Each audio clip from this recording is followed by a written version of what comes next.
ప్రభువును ప్రియరక్షకుడైన యేసుక్రీస్తు వారి యొక్క శ్రేష్టమైన నామంలో మీ అందరికీ కూడా ప్రత్యేకమైన వందనాలు శుభాలు తెలియజేస్తున్నాం.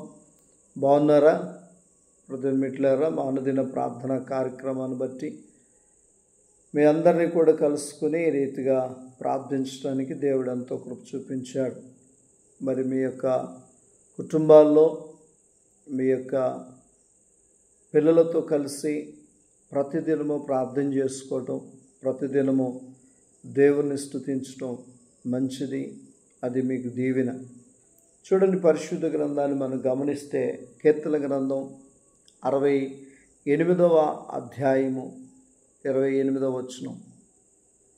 నీ దేవుడు నీకు బలము కలుగ నియమించి ఉన్నాడు. దేవా, నీవు మా కొరకు చేసిన దాన్ని బలపరచుము. చాలా అద్భుతమైన మాట, చాలా చక్కని మాట. నీ దేవుడు నిన్నెందుకు నియమించి ఉన్నాడంటే నీకు బలము కలుగు నియమించి ఉన్నాడు. అంటే దేవుడు చెప్పేటువంటి మాట ఏంటంటే నీకు బలమీయటానికి, నీకు బలము కలుగు చేయడానికి ఆయన నియమించి ఉన్నాడు. గొలియాతు ముందు దావీదును ఎందుకు నియమించాడు అని అంటే బలమును కలుగు చేయడానికి దేవుడు నియమించాడు.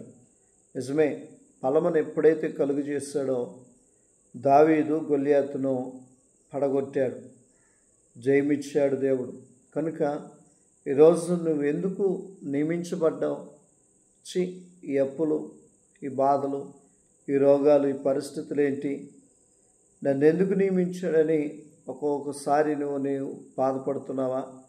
అయితే ఇక్కడ వాక్యం సెలవిస్తుంది, నిన్ను దేవుడు ఎందుకు నియమించాడంటే బలము కలుగు చేయ నిమిత్తమే ఆయన ఇచ్చేశాడని వాక్యం సెలవిస్తూ ఉంది.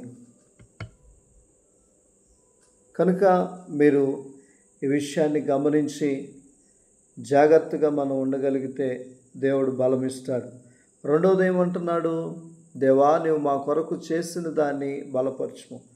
దేవుడు ఏదైతే మన కొరకు చేశాడో దాన్ని బలపరచమని బ్రతులాడుతున్నాడు. కనుక దేవుడు మన విషయంలో కలుగు చేసుకుంటాడు, బలపరుస్తాడు. కనుక మీరు భయపడద్దు, ధైర్యంగా ఉండి ప్రార్థన చేయండి. ప్రార్థన చేసుకుందాం. పరిశుద్ధుడా, ప్రేమ నమ్మకం కలిగిన యేసయ్యా, ఉదయకాల సమయంలో అయ్యా, నీ మాటలు విన్న మమ్మల్ని నువ్వు కార్యం చేసి మహిమ తెచ్చుకోండి. బిడ్డల కుటుంబాలను దీవించి ఆస్వాదించమని యేసు నామమున అడుగుచున్నాం తండ్రి. Amen. God bless you. Thank you all. అందరికీ వందనాలు.